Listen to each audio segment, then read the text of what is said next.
נסה לברוח מבוסקץ, משאיר את הכדור הזה לדימריה. שוב מרסלו.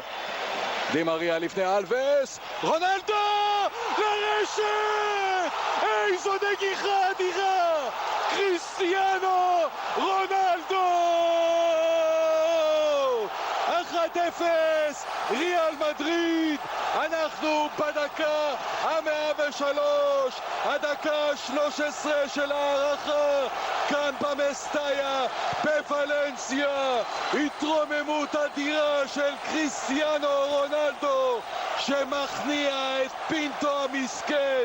תראו את המהלך הזה, זה התחיל אצל מרסלו, הוא משאיר את הכדור הזה לדימריה שמחזיר לו, ושוב דימריה עם ההגבה וההתרוממות של רונלדו, והכדור הזה נוחת ברשת, וריאל מדריד ביתרון 1-0 מול ברצלונה בגמר גביע המלך.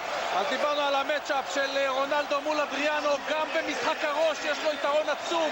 תראה את העלייה הזאת, אדריאנו אפילו לא קופץ לראש. שער מצוין של רונלדו, ה-43 שלו בכל המסגרות, והבישול של דימריה יוצא מהכלל. 12 בישולים יש לו כבר לשחקן הזה, הגבהה נהדרת. סוף סוף מרסלו שהוכשל לפנדל במשחק בשבת יצא קדימה להתקפה, הפעיל את דימריה שהפעיל את רונלדו מצוין. ובינתיים מוריניו עושה את החילוף השני, חדרה בחוץ, גרנרו בפנים, וריאל מדריד